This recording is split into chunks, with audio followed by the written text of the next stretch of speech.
Hello there. Welcome to another mixed martial arts conversation for Sky Sports. Very pleased to say the PFL's Kayla Harrison, two-time Olympic gold medalist as well, joins us now, I believe, from Florida. Kayla, fresh from training today as well. How's it all going?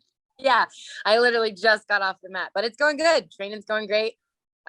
It's always sunny when you're in Florida, so life is good. I can't complain. Yeah, it's warm here, but we're almost in shock at the moment with it, trying to deal with that in the UK. We're not used to it, so we'll bear with us. But I'm just wondering how you reflect on the upcoming fight, the journey. Obviously, we had the pandemic year. Does the motivation remain as high in the cage as it was in 2019 when you're retracing these steps and trying to repeat that success? Yeah, absolutely. I think, I have a goal. I have a dream to be one of the greatest to ever do it. And every time I step in that cage, I'm putting that legacy on the line. I'm putting my safety, career, health, all of it on the line. And I take that very seriously. And, but it's something I love. I thrive under that pressure. I enjoy the bright lights. And as soon as the fight's over, I can't wait to get back in there again. So. And when you go in there as well, obviously the paramount thing is winning. But what about the evolution of you as a fighter? Obviously, you came in with the judo, amazing, phenomenal judo background. Is it about adding other things to your armory, or do things just happen instinctively in there that perhaps you notice that you're developing when you react differently? Yeah, I think I'm never going to stray from my foundation. I'm a two-time Olympic champion in judo for a reason. That's my base. That's always going to be my base and my comfort zone. But I think that was one of the blessings of the pandemic, was having a whole year just to focus on becoming a well-rounded mixed martial artist. There was a lot of struggle. There was a lot of bad times. There was a lot of frustration for everyone in the entire world. But, for me, the silver lining was that I got to go train every single day. I got to get 1% better every day and become what I feel is a very well-rounded mixed martial artist. So, yeah. Yeah, well, it certainly seems that way, doesn't it? TKO victory so far, and armbar as well in the PFL season this time around. So you've got the skills coming up. It's interesting, isn't it? Because we're in the Olympic cycle now with judo at the Tokyo Games. How do you assess the foundations it gave you for a career in MMA? Because at the moment, there'll be young people out there who'll be pondering, do I follow one martial art and then transfer to MMA, or do I follow a bespoke route? Because that bespoke route is kind of opened up, hasn't it? Oh, for sure. I think, for men's MMA especially, they're a little bit ahead in terms of how long they've been around. You are seeing like high-level wrestlers, high-level judo players, high-level athletes cross over, but more and more you just see mixed martial artists. They start at an MMA gym and they learn MMA. And, I think judo is a great background because you have the stand-up and the ground game as well. But, 90% of the techniques that I learn are MMA techniques. I'm not learning strictly boxing. I'm not learning strictly kickboxing. I'm learning, things that are developed and my coaches have developed for MMA. So. Yeah, I just wonder, an interesting when you assess things.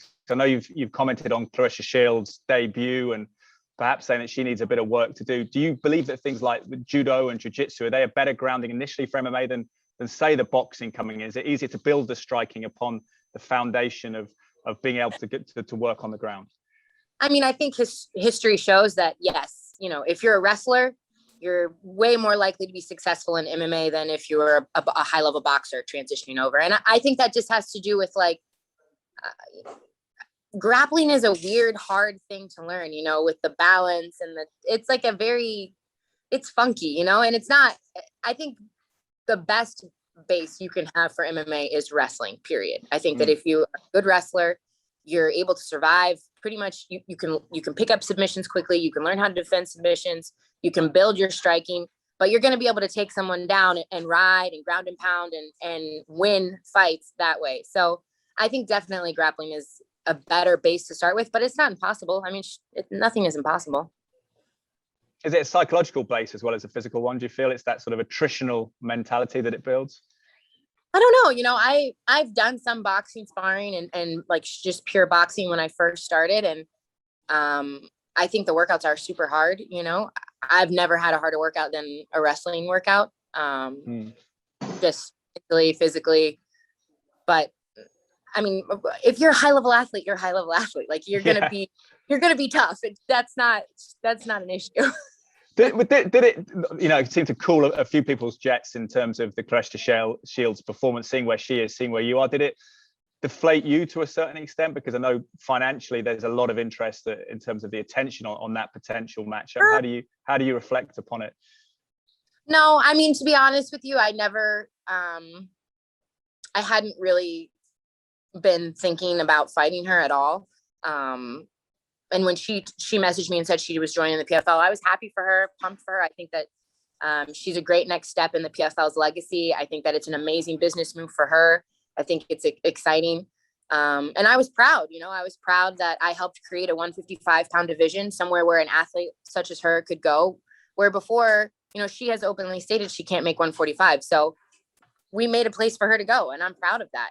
But I don't really fight for money. Obviously money is important and it makes the world go round, but I wasn't like looking for a big payday or anything, having Claressa come over. I just want to see, I think that strong women want strong women to succeed, and I want her to succeed.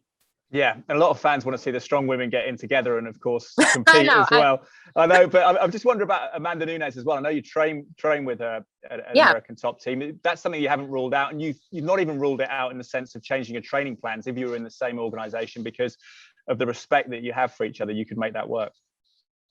Yeah, I feel like, again, this is all, the what ifs, the dream matchups for MMA fans and stuff. And look, I have nothing but respect for Amanda. I love Amanda and Nina. I think they're awesome parents, awesome champions. And we're not in the same league. We're not in the same weight class. If it happens, it happens. But for right now, we just, I think it's, again, I want to see her succeed. I know she wants to see me succeed. It's just nothing but good vibes over here. Yeah, you've carved out that 155 division in the PFL, as you say there. Do you feel that there is a more diverse sort of spectrum of organizations now that get respect for women's MMA, for men's MMA, for the whole sport, that it seemed to be 5-10 years ago? People thought the UFC and MMA were the same thing, whereas it seems that people are aware now of the different divisions, different leagues. Definitely. I think MMA is the fastest growing sport in the world, especially for women.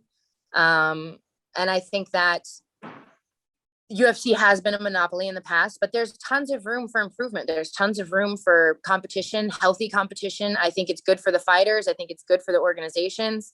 And I do see that there's starting to be a little bit of a chink in the armor, and we're starting to see some more organizations come up and have really exciting fights, big fights, becoming household names slowly but surely. It's going to take time. The UFC has been around the longest. It basically it started this, so it's going to take time, but I have no doubt that 10 years from now, it'll be a completely different conversation than we're having right now.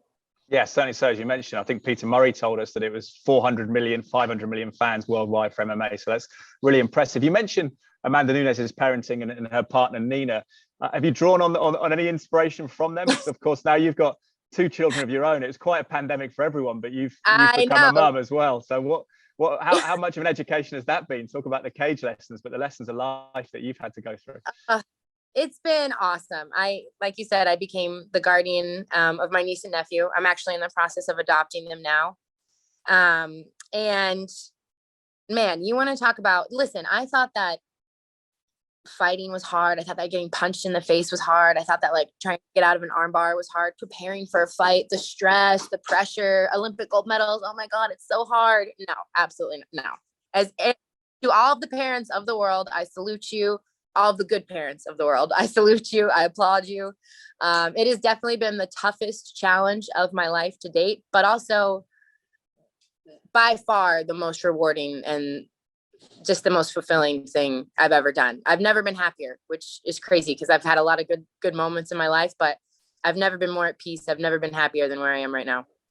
Peace is interesting. Do you feel it liberates you? Because I know you've made comments in the past, and I think a lot of athletes that I've spoken to across sports have said that you have to be very selfish as a professional athlete because it's all about your own preparation. Whereas I suppose this is suddenly you've become the third most important person in the discussion. Yes. I think it has. I think in a weird way,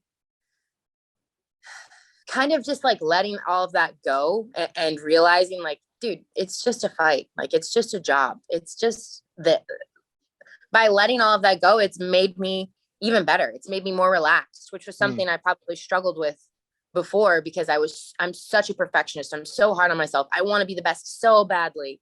And I was so good at judo and I'm not as good at MMA yet. And I just like really was frustrated with that. But now I'm like, you're doing great. This is great. You get to go. And it's also my outlet now. Like when I have a hard day at home and when we're having a 2-year-old tantrum and mommy's about to have, like, I get to go punch someone in the face. So I get to get it out. Like Yeah, that is a good outlet. I mean, do you use it as fuel in that sense? Because it's interesting when in combat sports, there's always discussion. Traditionally, it's been with fathers, I suppose. It's got a longer history on the male side, but they've always tried to separate themselves from their children in the build up to fights. How do you work that? Because a psychological switch from being loving to then being violent, do you find that hard?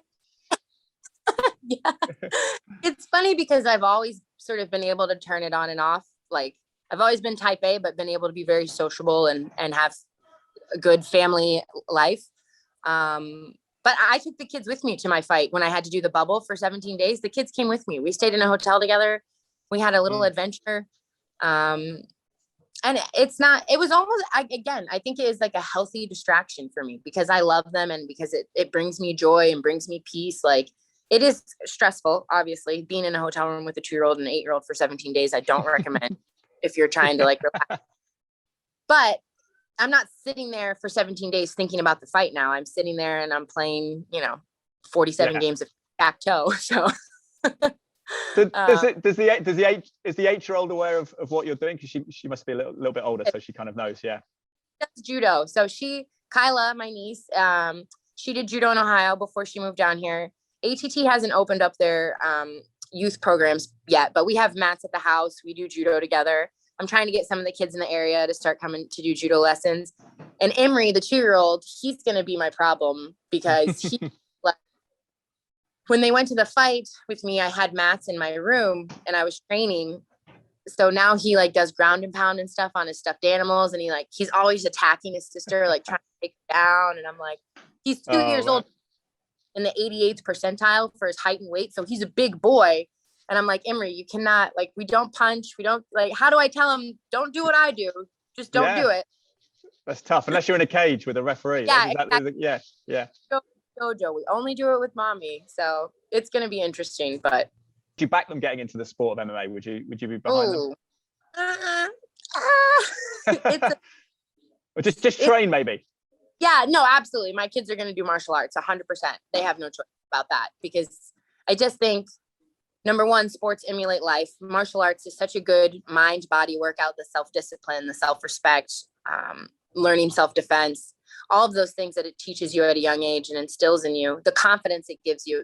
I mean, I used to teach the 4 to 6-year-old class way back when, before I won the Olympics or anything. And I remember having little kids come in and hide behind their moms and, screaming, didn't want to get on the mat and terrified. And 3 weeks later, they're, yes, sensei, no sensei. And, watching their eyes light up when they threw another kid, just that inner confidence that it brings you. My kids are definitely going to do martial arts, but MMA, that is a different story. That's a business and it's a dog eat dog world. So if they really wanted to do it, I would support it. Of course, I'm going to support them no matter what they do, but I'm going to just hopefully push them towards like tennis or golf or. Yeah, you can get a kind of tennis elbow, but it's not quite as severe as some of the injuries you might get in MMA. Yeah, for sure. I touched on the Olympics at the top. What are your reflections? Obviously, you had fantastic experience winning those medals, in the gold medals in London and Rio. A little bit different, it's fair to say, for the people out in Tokyo. How do you feel for them? What do you make of it? Yeah, I think that,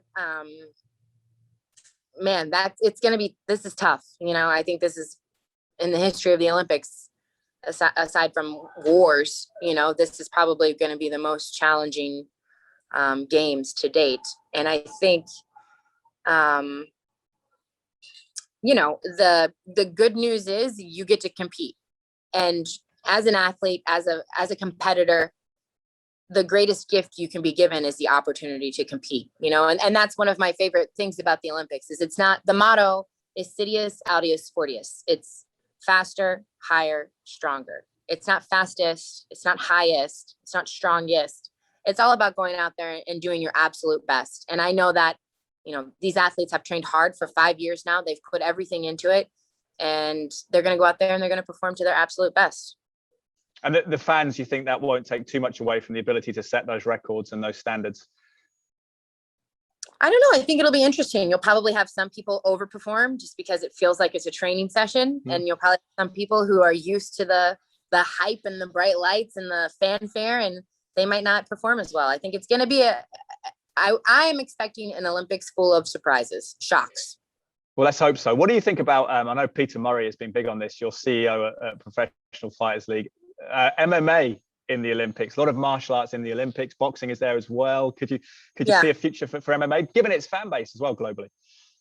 I think there is hope, but to be an Olympic sport, you have to have the viewership, you have to have participation. So you have to have so many countries participating. You have to have complete equality for men and women. And you have to have one unified government. So that's a big one that MMA is going to have to overcome, that hurdle, where it's not promotion for promotion. It's not, oh, this country does it this way, this country does it that way. It has to be one unified set of rules. And I think getting MMA people to agree on anything is going to be challenging, but you never know. It would be to have MMA in the Olympics would be tough. Like, it would have to be some kind of amateur style where you wear shin guards and headgear. Like, could you imagine if Max Holloway faces Dustin Poirier in the first round, and then 2 days later, Dustin advances to have to fight Conor McGregor? Like, there would be so many canceled fights because everyone would be too banged up to continue. Out, but it would be interesting to see. Kayla, you mentioned Dustin Poirier then. How proud of him were you as your teammate and I suppose long-term teammate?